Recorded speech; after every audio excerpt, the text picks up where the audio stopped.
આપ નેતા પ્રવીણ રામ જેલમાં છે અને હવે તે મુદ્દે જ હવે આપ કાર્યકરો મેદાને ઉતર્યા છે તેમને ન્યાય અપાવવા માટે શું છે સમગ્ર મામલો તેની વિગતે વાત કરશું। નમસ્કાર, હું છું પ્રથમ મોદી, આપ જોઈ રહ્યા છો નિર્ભય ન્યૂઝ।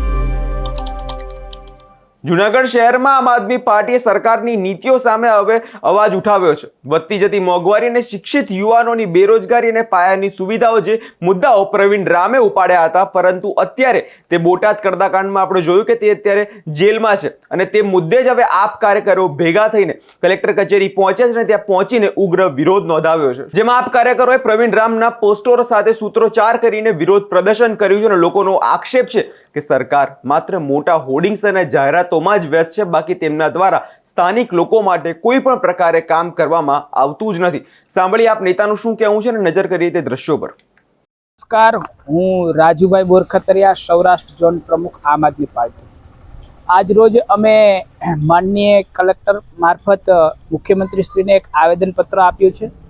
આવેદનનો અમારો આજનો મુખ્ય વિષય છે કે ઘેડની અંદર જે ઘેડના પ્રશ્નો છે એની અંદર સરકાર તંત્ર ઘણો સમયથી આ સરકાર લાંબા વચનો વાયદા આપી રહ્યા છે। આ વચનો અને વાયદાઓ અમને ખોખલા લાગી રહ્યા છે અને ખોખલા સાબિત થયા છે એ વાત અમે કહીએ છીએ, કારણ કે 2 વર્ષથી આ ઘણા સમયથી ચાલી રહી છે કે 5200 કરોડ મંજૂર કર્યા છે, 3500 કરોડ મંજૂર કર્યા છે, 1800 કરોડ મંજૂર કર્યા છે। એક ને એક મંચ ઉપરથી નેતાઓ અલગ અલગ આંકડાઓ બોલે છે, આવું ઘણું બધું થઈ રહ્યું છે। ત્યારે અમે આજે આવેદનપત્ર આપ્યું છે।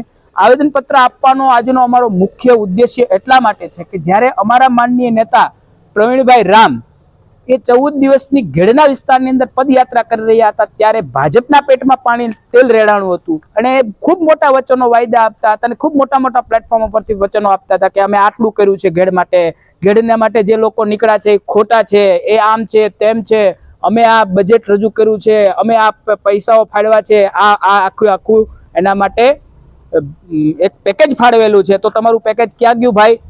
ગયા જૂન 2025ના ડિસેમ્બરમાં, 24ના ડિસેમ્બર અને જાન્યુઆરીમાં તમે કહેતા હતા કે સર્વે પૂરો થઈ જશે અને આગળની કામગીરી થઈ જશે।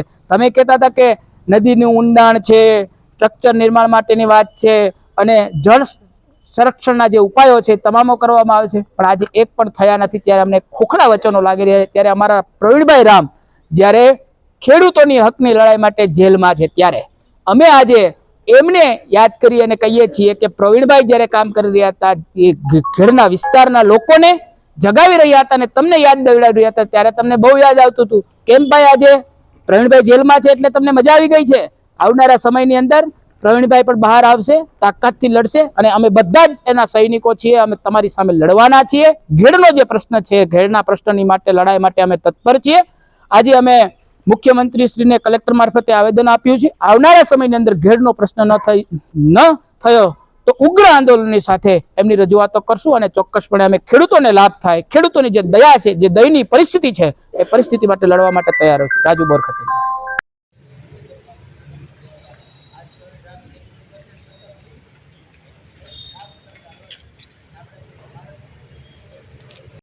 પ્રવીણભાઈની માંગે પૂરી કરો, ઘેડના પ્રશ્નો હલ કરો, ઘેડના પ્રશ્નો હલ કરો। પ્રવીણભાઈની માંગ એ છે કે જે ખેડૂતો માટે જે બજેટ બહાર પાડ્યું, પ્રવીણભાઈની માંગે પૂરી કરો, પૂરી કરો, પ્રવીણભાઈની માંગે પૂરી કરો, પૂરી કરો। ભારત માતા કી જય।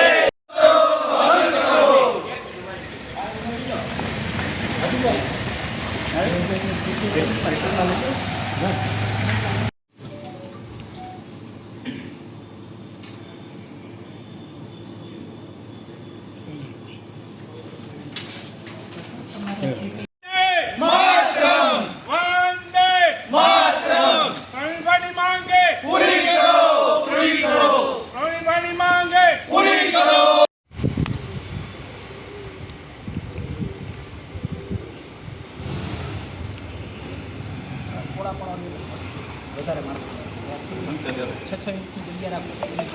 અમારી 3 વસ્તુ છે કે નદી નાળા ઊંડા કરવાનું, સ્ટ્રક્ચર નિર્માણ માટેનું અને જળ સંરક્ષણના જે ઉપાયો કરવાના હતા, એમાં મારા ખ્યાલે અથવા તો અમારા કોઈ પણ જે વિસ્તારના લોકોને છે ને ખ્યાલે કામ થયું નથી। ખબર પેલું છે કોઈ ભાઈ આગળ કરીએ પહેલાં ફોટો પાડીએ વિડીયો કરીએ ને પછી આપણે સેન્સોરિંગ કરીએ ભાઈ તું આડા વિડીયોથી ફોટા પાડ પ્રવીણભાઈની માંગે પૂરી કરો, પૂરી કરો. ભારત માતા કી જય. જય જવાન જય કિસાન. માતા કી જય. જય જવાન જય કિસાન. જય જવાન જય કિસાન. પ્રવીણભાઈની માંગે પૂરી કરો, પૂરી કરો. પ્રવીણભાઈની માંગે લઈને આવ્યા છે. માનનીય કલેક્ટર સાહેબને અમે એક રજૂઆત કરી હતી કે જે ઘેડનો જે પ્રાણ પ્રશ્ન છે નદી નાલા છલકાવા અને દર વખતે ખેડૂતનો પાક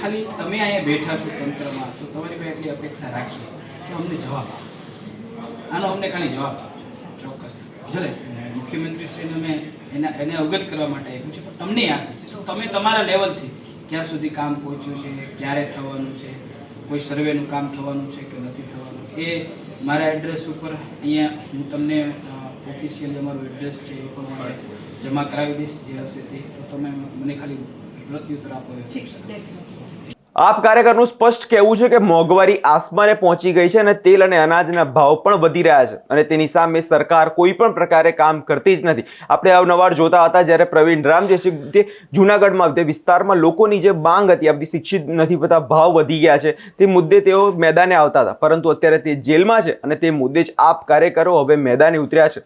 આપ કાર્યકરનું કહેવું છે શિક્ષિત યુવાન આજે ડિગ્રીઓને લઈ નોકરીઓ માટે ભટકી રહ્યો છે. પેપર લીક કાંડ હોય કે ભરતીમાં રાહ જોવી યુવાનોના ભવિષ્ય સાથે ચેડા કરવામાં આવી રહ્યા છે તેવો આક્ષેપ પણ લગાવવામાં આવ્યો છે. હવે જોવાનું રહ્યું કે આ વિરોધની કોઈ અસર થાય છે કે નહીં. આ વિષયને લઈને તમારો શું અભિપ્રાય છે તેમને કમેન્ટ કરી ચોક્કસથી જણાવજો અને અમારી ચેનલ નિર્ભય ન્યૂઝને લાઇક શેર અને સબસ્ક્રાઇબ કરવાનું ભૂલશો નહીં.